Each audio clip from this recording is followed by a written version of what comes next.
ज़रा सोचिए, अगर आप समुंदर में पानी के नीचे एक पाइपलाइन में फंस जाएं, चारों तरफ अंधेरा ही अंधेरा हो और 48 घंटों तक उस पाइप में फंसे रहें जहां सांस लेना भी मुश्किल है।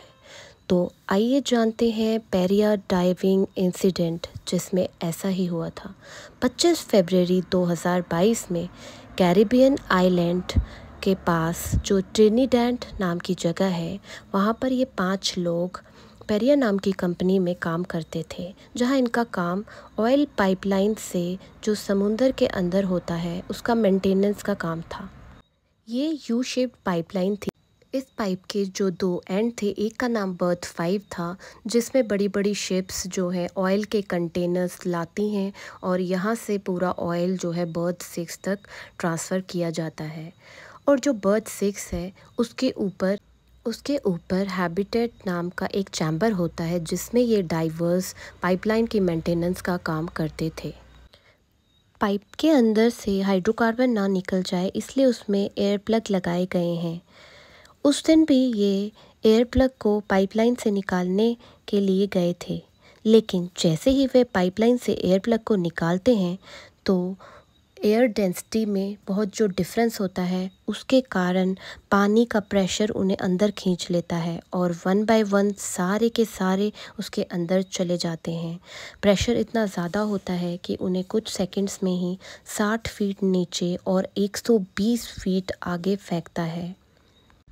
पाइप में थोड़े से टर्न्स होते हैं, इस कारण कहीं कहीं जगह पे थोड़ी सांस लेने के लिए जगह बन जाती है। जैसे ये एयर पॉकेट जगह बनी हुई है तो वहीं पर उनको फेंक देती है। वो जैसे ही वहाँ पर अपने आप को देखते हैं उन्हें कुछ नज़र ही नहीं आता, अंधेरा ही अंधेरा, और काफ़ी लोगों की तो हड्डियाँ भी टूट गई थीं। अब उनको समझ नहीं आ रहा था कि क्या करें, यहाँ से इस पाइपलाइन से कैसे निकला जाए।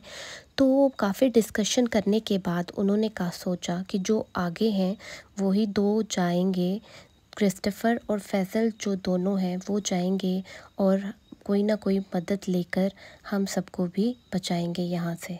सबसे बड़ी परेशानी ये थी कि एक एयर पॉकेट के बाद दूसरा एयर पॉकेट कितनी दूरी पर है और कितनी देर तक उनके ऑक्सीजन सिलेंडर चलेंगे ये उन्हें पता नहीं था।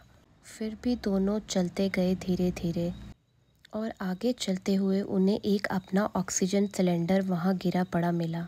तो उस ऑक्सीजन सिलेंडर को क्रिस्टोफर ने ले लिया और इस टाइम फैज़ल का ऑक्सीजन सिलेंडर भी ख़त्म हो चुका था और उसको काफ़ी दर्द हो रही थी क्योंकि उसकी भी काफ़ी हड्डियाँ टूटी हुई थी। तो आगे क्रिस्टोफर को अकेले ही जाना पड़ा।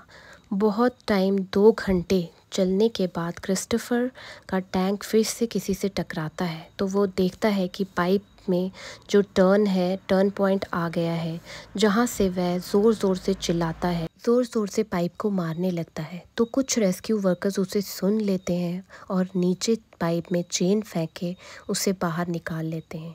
जैसे ही क्रिस्टोफर बाहर आता है वो अपने 4 दोस्तों के बारे में बताता है कि वो अंदर पाइपलाइन में फंसे हुए हैं, लेकिन वह सारे जीवित हैं, जो कि वहाँ पर मदद का इंतज़ार कर रहे हैं। लेकिन पेरिया कंपनी को जब ये बात बताई जाती है तो वो किसी को भी अंदर मदद के लिए नहीं भेजते। क्रिस्टोफर बहुत ज़्यादा दुखी होता है कि मेरे दोस्त अभी भी मेरा इंतज़ार कर रहे हैं अंदर।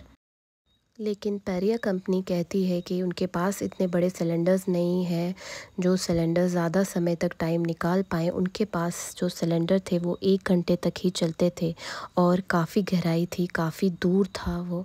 और 48 घंटों के बाद ये 4 डाइवर्स भी अपनी जान वहीं पाइपलाइन में दे देते हैं।